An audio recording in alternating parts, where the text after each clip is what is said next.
Oke, sekarang kita bakal masuk ke yang lebih daging ya, which yang kalian di modul kali ini mungkin bakalan lebih banyak mencatat ya, dan mungkin nonton berulang-ulang, kalian save semua informasi yang gue share di sini karena ini gue udah compile, gue udah rangkum semua dari pengalaman gue bertahun-tahun di market ya, di crypto market dari 2021. Jadi gue udah ngelewatin 2 cycle, dan di sini gue bakalan sharing tutorial screening fundamental crypto. Ya, langsung semua resource-nya gue buka di sini. Ya, gue bongkar di sini caranya biar kalian nggak perlu bergantung sama orang siapapun, tapi kalian bisa bergantung sama diri kalian sendiri gitu ya.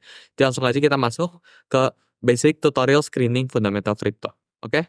Tapi sebelumnya gue minta kalian buat note dulu ya, bahwa ini itu bukan steps yang langsung ada nomornya. Jadi step 1 kayak gini, step 2 kayak gini, step 3 kayak gini, yang kalian bisa langsung ikutin. Tapi pada dasarnya ini bebas ya, kalian pengen mulai research dari mana ini bebas, dan mungkin kalian nanti bakalan ketemu formulanya biar kalian bisa research lebih enak kayak gimana, yaitu nanti kalian gitu ya. Tapi buat sekarang ini bukan steps yang urutan yang bakalan gue share, jadi pastikan buat kalian yang nonton, pastikan ya, ini bukan tutorial yang step by step gitu ya. Jadi langsung nanti kita masuk ya ke yang pertama ya. Jadi dari sekian banyak hal yang perlu kita cari di crypto market, salah satunya itu adalah mencari developernya. Ya, jadi siapa developernya gitu kan, kita perlu cari gitu ya. Nah, tentu butuh tools ya. Karena kita nggak bisa langsung tanya ke project developer, developernya siapa gitu kan. Makanya sini gue ada saranin beberapa website ya, 3 website, yaitu CryptoRank, terus ya LinkedIn, sama Chainbroker.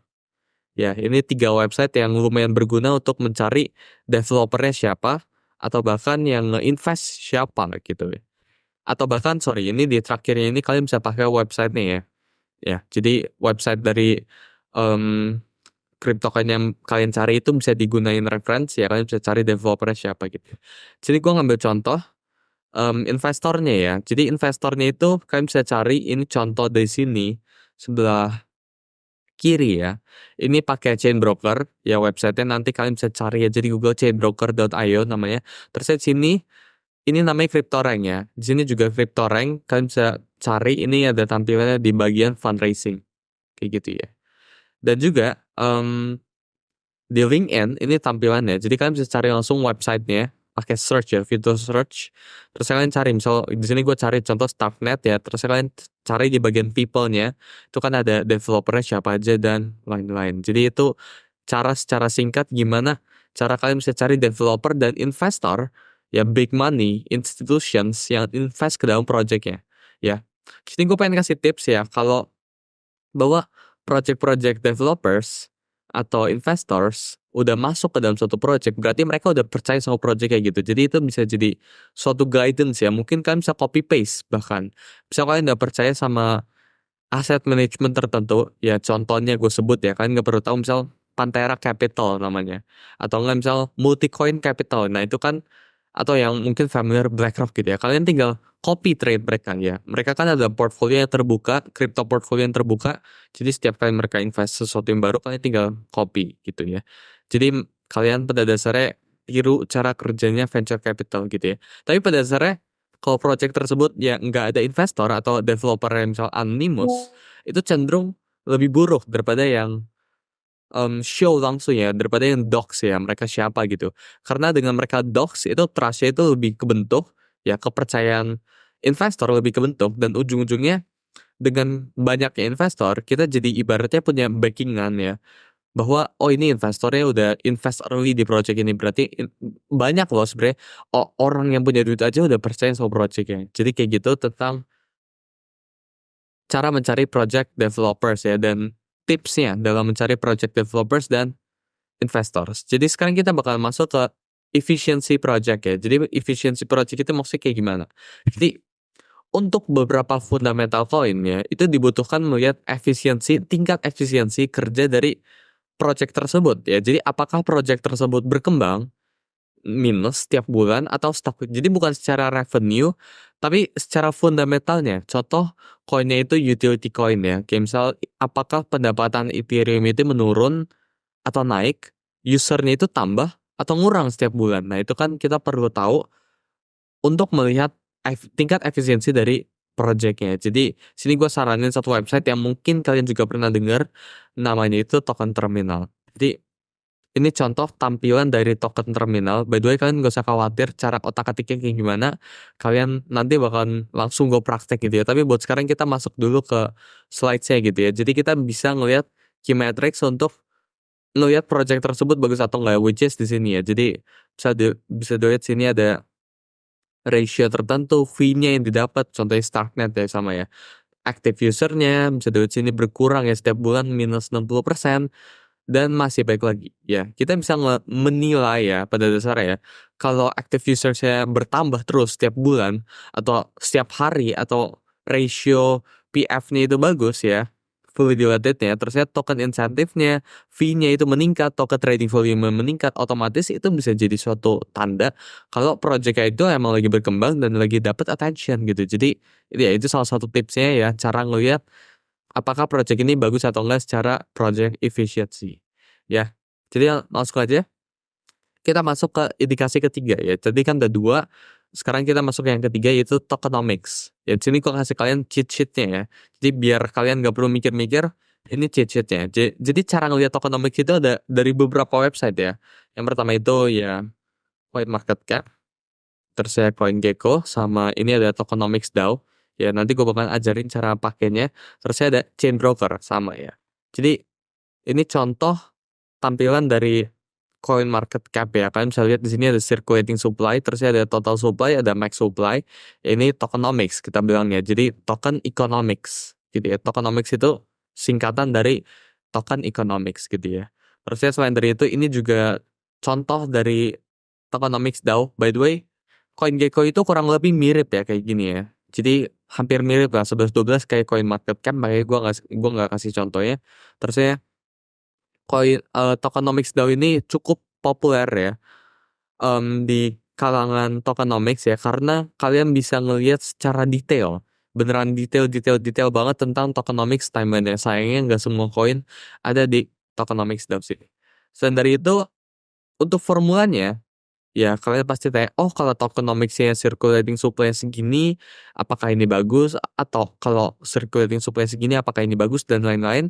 Itu bakalan dibahas setelah kita bahas tentang market cap di materi ini. Jadi langsung aja kita masuk dulu ya ke modul selanjutnya ya, ke matrix selanjutnya. Jadi udah 3 matriksnya, sekarang matrix keempat, yaitu token unlock.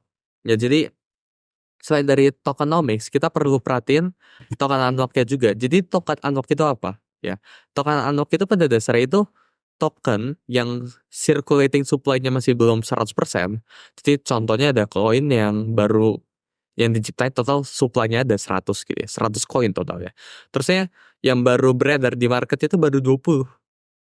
Ya 80 ini masih belum, kita bilangnya masih belum ke unlock, masih belum kebuka gitu. Either orangnya harus mining, itu pertama, ya jadi harus terjadi sesuatu interaksi dalam projectnya, baru 80 token ini kebuka, atau enggak developernya harus ngelepasin project token-tokennya, ya. Antara dua itu opsinya. Jadi kita perlu ngelihat token unlock ya. Kalau tahu-tahu projectnya bagus banget, tapi token unlock itu circulating supply baru 1%, tapi market cap-nya udah misal berapa billion gitu ya. Nah itu tentu very interesting project ya to see ya gitu ya. Makanya di sini ya baik lagi kita perlu melihat token unlock-nya ya. Ini contoh website dari tokenunlocks.app ya. Kalian bisa cek website di sini ya. Baik lagi semua website yang komen chat ini gue nggak dibayar sama sekali. Ini purely buat education ya. Dan buat cara prakteknya kita bakal langsung praktek nanti setelah gue jelasin full di modul ini caranya itu kayak gimana ya. Jadi langsung aja. Di sini juga ada contoh websitenya dari chain brokernya ya. Jadi sini ada circulatingnya di bawah sini sama total value locknya, TVL-nya ya. Dan masih baik lagi gitu ya. Dan sekarang itu matrix keempat, sekarang matrix kelima. Itu fully dilated valuation, FDV, sama market cap. Jadi kita bakal mulai bahas tentang market cap ya. Jadi market cap itu bisa dilihatnya sama ya kurang lebih ya dari 3 website ini. Yang terakhir itu juga bonus. Yang utama itu mungkin bisa dari Coin Market Cap atau enggak CoinGecko. Jadi antara dua itu ya. Jadi ya baik lagi kita bisa ngeliat market cap-nya di sini ya. Kelihatan ya di atas sini. Terus ya di sini di bawahnya ya, di bawah dari max supply-nya ini ada yang namanya itu fully diluted market cap ya. Maksudnya dari fully diluted market cap kayak gimana? Jadi kalau circulating supply-nya itu misal 7% sini, itu dipenuhin dengan harga koin sekarang, maka itu fully diluted market cap ya. Contohnya gini, misal koin yang 100 tadi ya. Satu koin ini harganya $1. Jadi 100 koin $1 ya. Kalian bayangin, mungkin kalian bisa sambil tulis ya di kertas ya. 100 koin ini $1.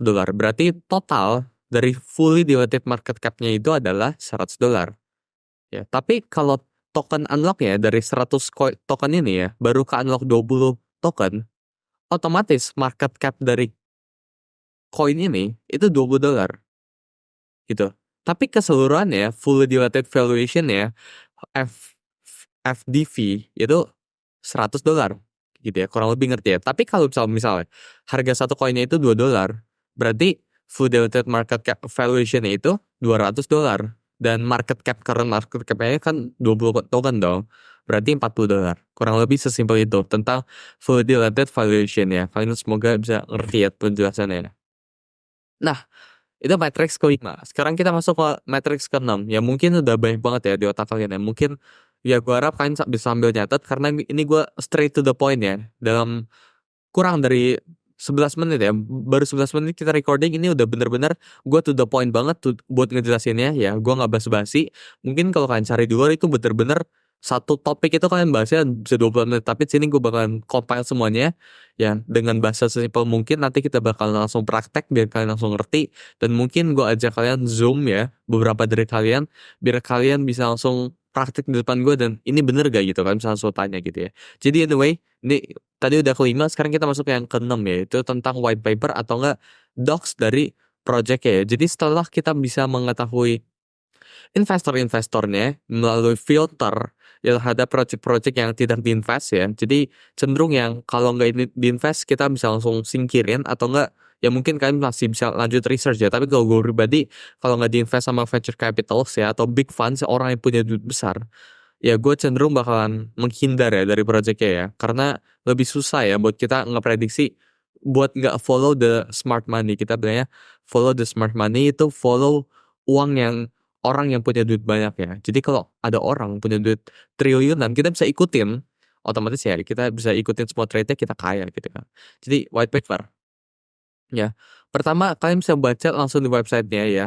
Buat yang di sini yang Starknet ini docs ya contohnya ya. Terus sedangkan yang di belakang sini ya, ini Bitcoin white paper namanya ya. Jadi ada dua tipe ya, ada docs, ada Bitcoin, ada sorry bukan Bitcoin white paper, ada docs yang kayak gini. Jadi kalian bisa cek, mungkin sini ada developer tools ya, ada cara pakainya, projectnya mungkin ya, atau enggak cara bikin sesuatu di dalam projectnya, di below project ya, kayak Ethereum kan kalian bisa bangun yang namanya smart contract dan lain-lain gitu kan, dan lain-lain gitu. Sedangkan di sini ya Bitcoin PDF ya, ini white paper itu menjelaskan isi dari projectnya, dan project itu nyelesain masalah dunia apa dan masih baik lagi gitu ya.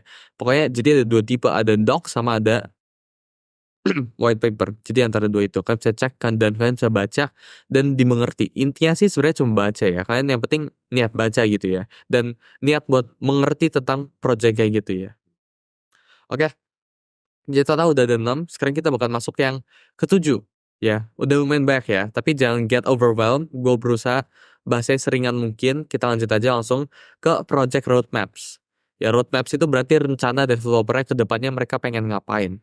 Ya, jadi contohnya mereka cenderung bagi itu ke quarter ya. Jadi kalau quarter 1 2024 gue pengen ngapain aja.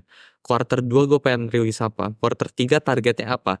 Quarter 4 gue mungkin pengen listing dan masih baik lagi ya. Jadi setelah mencari developer project, investornya, efficiency project ya, white paper dan tokenomics dan market cap dan masih baik lagi, kita perlu ngelihat apa visi misi dari developernya. Jadi nggak sekedar kita ngelihat yang tadi dia nyelesain masalah apa ya, which is di white paper sini ya, tapi percuma kok mereka nyelesain masalah apapun kalau mereka nggak ada rencananya ke depannya. Mereka pengen nyelesain masalahnya dengan di breakdown, oh nanti gue pengen buat ini di bulan segini, di quarter segini, tahun ini ya, tahun depan mungkin gue bakal kayak gini dan masih baik lagi.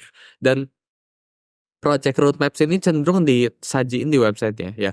Pastinya nggak semua developer pengen share roadmapnya, tapi tentu lebih baik kalau mereka share roadmapnya karena dengan begitu ya lebih public gitu. Kita jadi tahu apa yang developer itu lagi ngerjain gitu ya. Jadi sesingkat itu gitu ya. Nah, ya, baik lagi semuanya itu bergantung dengan attention which is nomor 7. Matrix nomor 7 yaitu attention ya. Karena semua itu nggak ada gunanya. Mau projectnya sebagus apapun, roadmapnya sebagus apapun, white papernya sebagus apapun, ya. Mau nyelesain masalah dunia global ini ya, global warming diselesain, tapi nggak ada attention terhadap projectnya nih, ya kalian nggak bakalan dapat tokennya itu nggak bakalan naik. Sedangkan tujuan kita di sini itu bukan buat ngerubah dunia. Ya developer yang invest ke project, yang buat project, venture capitals yang invest ke dalam project, big funds yang masuk ke dalam project, itu nggak tertarik dengan merubah dunia. Mereka itu tertariknya dengan ya make money sama kayak kita ya. Jadi developer di sini itu bertujuan buat make money juga ya. Nggak cuma oh gue cuma pengen gue pengen nyelesain masalah dunia global warming. Mungkin cara mereka make money itu dengan menunjukkan oh gue pengen nge-solve masalah ini gitu loh. Jadi ada dua ya contohnya ya. Kita bisa pakai twitterscore.io ya. Ini nanti gue bakal kasih tunjuk tampilan website kayak gimana. Sama kita juga bisa independent research which is kita bisa cari tahu sendiri ya. Apakah orang sekitar kita tahu tentang koin yang kita sebut gitu ya. Sebenarnya ini ada pro sama kontra ya. Kalau attention itu udah terlalu kesebar, berarti koinnya itu udah oversaturated. Kita bilangnya udah banyak banget, kebanyakan yang tahu gitu ya. Sedangkan kalau koinnya undersaturated ya, semua orang nggak tahu, berarti kemungkinan antara itu projectnya bagus dan orang masih belum tahu, berarti kalian menemukan hidden gem, berlian yang sedang tersembunyi ya, diamond yang lagi sembunyi gitu ya. Atau ya projectnya emang bagus tapi sampah aja gitu, developernya nggak bisa marketing gitu ya. Makanya dari itu kalian harus balik ke poin yang pertama, kalian ngelihat track record dari developernya. Apakah developernya pernah kerja di tempat marketing atau enggak, karyawannya ada marketingnya nggak gitu, dan masih baik lagi gitu ya. Buat detailnya kita bakal bahas langsung nanti pas prakteknya, tapi buat sekarang mohon kalian ngertiin dulu tentang attention karena ini lumayan penting. Nomor 7 ini lumayan penting ya. Nah, ini contoh dari Twitter Score, which kita nanti bakalan pakai, jadi santai aja buat yang nggak ngerti, atau yang penting kalian sekarang catat dulu apa poin-poin yang gue sampaikan ya. Jadi twitterscore.io ya, sama independent research gitu ya. Lewat social media ya, jadi ada Instagram, ya Instagram bisa, Facebook bisa, tapi yang paling sering itu di Twitter ya. Twitter itu paling sering, terusnya di YouTube, mungkin ini jarang-jarang, Discord ini lumayan sering ya, komunitas ya. Jadi tingkat keaktifan komunitas ini cenderung di meme coin dan lain-lain, tapi buat meme coin kita bahasnya nanti. Sekarang kita bahas secara research coin yang ada fundamentalnya dulu ya. Buat di gameplay, buat meme coins itu nanti kita bahas ya. Tapi ya suka ada sih kalau fundamental coin itu suka ada Discord community gitu ya. Kita perlu cek track recordnya ya dari project developer tersebut dan reputasi ya dari project tersebut melalui media sosialnya gitu ya. Jadi kalau contohnya Twitter, tipsnya buat ngeliat apakah project itu punya reputasi yang bagus atau enggak ya tentu dengan verified tick di sini ya. Pastikan ticknya itu bukan blue tick, tapi pastikan ticknya itu yang yellow tick ya. Karena blue tick itu bisa dibeli ya. Sedangkan yellow itu ya ada caranya lebih susah ya. Harus bisnis dan baik lagi gitu ya. Terus ya kita harus ngelihat engagement rate ya by followers, likes, and comments ya. Ini abis ini gue kasih tau toolsnya buat apa, toolsnya pakai apa. Terusnya kita bisa ngelihat apakah mereka ngepostnya itu aneh-aneh, apakah mereka shit post gitu ya di Twitter ya, atau mungkin mereka aktif updating projectnya dengan bagus ya. Oh kita baru update ini, oh kita baru update kerjasama sama ini, oh bentar lagi kita listing loh di exchange ini. Nah itu salah satu active updating yang bagus ya, daripada mereka saling senggol sama kompetitor kayak misal oh koin kita paling bagus, koin mereka paling jelek, enggak ya, itu enggak. Buat fundamental project lebih bagus kita cari Twitter account atau enggak project developers yang pengen update project yang mereka. Jadi mereka intentionnya itu bener-bener kelihatannya buat kembangin project mereka gitu ya. Bukan buat cari attention sebaik-baiknya tapi projectnya nggak jalan-jalan kayak gitu ya. Tetap harus ada isi projectnya biar attentionnya ini bisa masuk ya. Jadi tujuannya project yang bagus itu biar attention itu bisa masuk. Kalau projectnya jelek tapi nggak ada, tapi attention yang banyak pun ya ini masuk bentar, pam bentar terus turun gitu kan. Kita kan nggak pengen kayak gitu karena dengan kayak gitu kita jadi nggak tahu exitnya kapan gitu kan. Nah, ya, kalian bisa pakai Social Blade untuk ngecek. Pada dasarnya kalian bisa cek by stats ya. Ini kalian gak usah pusing ya, tapi kalian bisa liatin aja gitu ya. Jadi ini contohnya gue ya. Jadi kalian bisa ngeliat followers gain setiap hari. Jadi kalau contohnya di sini gue setiap hari ya, ini Sulianto IP ya, setiap hari. Apakah setiap hari mereka bertambah atau berkurang followers? Kalian bisa cek mereka beli followers atau enggak. Kalian bisa kira-kira lah ya. Kalau sehari tiba-tiba plus 5.000, besokannya min 100 kan itu nggak make sense gitu kan. Jadi perlu kalian cek apakah mereka punya active followers, terus ya engagement rate-nya berapa. Buat engagement rate nanti gue ajarin cara ngitungnya ya, dan masih baik banget matrix-matrix lainnya ya. Kalian juga bisa ngecek tweets-nya di sini ya, apakah mereka aktif setiap hari ya. Kalau di sini dilihat ya akun Sulianto IP lumayan aktif ya tweets-nya, kayak gitu kurang lebih. Ya. Yang kedua, ya sosial media ini kurang lebih ini sama ya YouTube tapi sayangnya kurang ya. Yaitu kan juga bisa ngeliatnya dari engagement rate-nya ya, by YouTube subscribers, views, likes, and comments ya. Sama apa yang mereka post ya. Apakah mereka update project atau enggak mereka post videonya yang cukup nggak jelas gitu ya. Nah, contohnya itu kalian bisa cek website YouTube channel mereka itu melalui website yang namanya Viewstats ya. Sebenarnya bisa juga pakai Social Blade, tapi Viewstats itu cenderung lebih lengkap dan lebih bagus gitu ya. Jadi gitu. Dan Discord community ya. Sekarang em, yang perlu dicek itu apakah komunitasnya aktif. Jadi harusnya ada general chat, ada tempat buat orang ngechat ya di komunitasnya. Apakah setiap detik ada yang kirim pesan atau enggak, itu cara ngelihat komunitasnya aktif atau enggak ya. Apakah developernya sering aktif di situ, sering ngobrol sama membernya, sering kasih update, atau enggak sering buat quiz kayak atau buat giveaway kayak, atau pokoknya yang bikin community-nya aktif gitu ya. Tapi bahaya juga, pastiin hati-hati dengan fake member di Discord ya. Jadi mereka bisa aja pasangin banyak member gitu, jadi kelihatan membernya banyak, tapi online-nya dikit ya. Jadi cara identify-nya ya misal 1:10 lah minimal ya gitu. Jadi online-nya itu misal ini 173.000 member, tapi yang online misal cuma 1.000 gitu. Kayaknya nggak make sense gitu kan. Jadi kita perlu ngecek bukan fake sih ya, lebih ke aktif ya. Apakah komunitasnya itu aktif atau enggak ya. Dan di sini setelah matrix-matrix yang tadi gue sebutin, sini gue bakalan bagiin ke kalian scoring sheet. Ya, jadi gue bakalan kasih kalian Google Docs, kalian bisa nilai 1 sampai 10. Kemudian itu kalian nilai semua ya. Dan setelah itu kalian bakal dapat skor terhadap koin yang kalian ketemuin. Gitu. Jadi sesimpel itu. Sekarang screening koin gue bantu kalian dari A sampai Z, fundamental koin. Ya, kalian bisa langsung akses scoring sheet-nya melalui request ya. Kalian harus request ya. Karena ini lumayan eksklusif buat member TradeBit Suli only. Oke. Jadi itu aja buat cara screening fundamental crypto coin. Ya, sekitar 20 menit kalian langsung ngerti semuanya. Semoga bisa praktek. Ini baru bener-bener basicnya banget ya. Kalian belum dapat bener-bener sampai dalamnya, masih belum. Ini masih permulaan ya. Jadi buat yang pengen scoring sheetnya balik lagi ke request ya. Nanti mungkin di channel tertentu atau mungkin ada link tertentu yang kalian harus isi gitu ya. Jadi thank you teman-teman yang udah nonton. See you in the next module. Bye.